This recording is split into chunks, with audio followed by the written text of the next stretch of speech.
Let's look at some of the vocabulary words used in this article. I'll say the word and you repeat.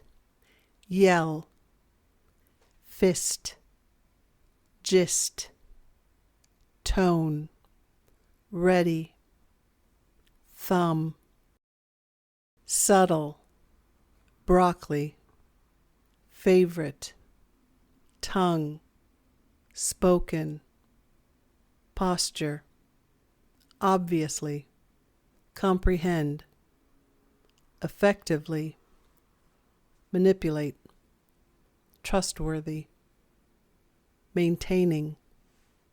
Now let's read the article about nonverbal communication. Remember, you can pause this video at any time to repeat words or read the paragraphs yourself. What is nonverbal communication? Are you ready? You ask as you pull the swing back as far as it will go. Your friend sticks out his fist with his thumb pointed upwards. Okay, here goes, you yell as you release the swing and your friend begins to swing back and forth through the air. When he's finished swinging, you rub your hand in circles on your tummy while you stare at him with your eyebrows raised. Yes, he shouts, I'm starved.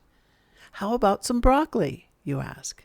Oh, broccoli is my favorite, your friend says as he rolls his eyes and sticks out his tongue.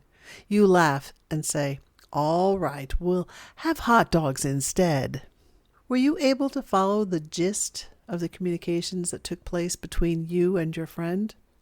The spoken words were obviously easy to comprehend, but what about the thumbs up, the tummy rub, the raised eyebrows, the eye roll, and the tongue sticking out? These are all examples of nonverbal communication. They effectively communicated messages without using words. Some common types of nonverbal communication include your facial expressions, the tone of your voice, your eye movements, hand gestures, and touching.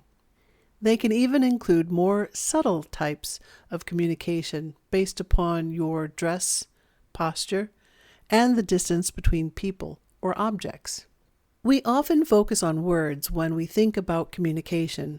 However, our words are only one of the means we have to communicate effectively. Nonverbal communication can be equally important, or even more important than verbal communication. Even silence, the total absence of words, can speak volumes in the right context. In fact, experts believe that if you're faced with a conflict between what someone says and their nonverbal communication, you should trust the nonverbal communication more than the words that were spoken. We can easily turn our verbal communication on and off, but it's much harder to manipulate our nonverbal communication. Most people don't seek to deceive people with nonverbal communication. Instead, they use words to deceive. If a person's words don't match their actions, experts say to trust their nonverbal communication, since it tends to be more honest and trustworthy. Let's take a closer look at some common types of nonverbal communication and how they're used. Hand gestures, for example, can be used to reinforce verbal communication. If you tell someone to go north, pointing in the correct direction might communicate the direction more effectively than the word north. Maintaining eye contact with someone while you're speaking conveys interest. Likewise, if someone is speaking to you and you look away, your lack of eye contact might tell them you're not interested in what they're saying. Facial expressions can add a lot to your verbal communications. In fact, they can both reinforce and contradict what your words might say. When your friend says he loves broccoli while he rolls his eyes and sticks out his tongue, you know he's being sarcastic. Even as you speak words, your voice can add to the meaning of the words.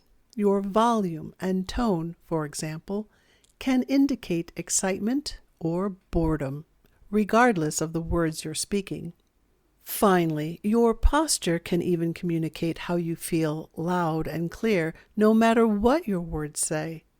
If you're asked if you're ready to go and you say yes, your posture can communicate whether your answer is really yes, bouncing up and down, for example, or may instead really be no, arms crossed and slouching.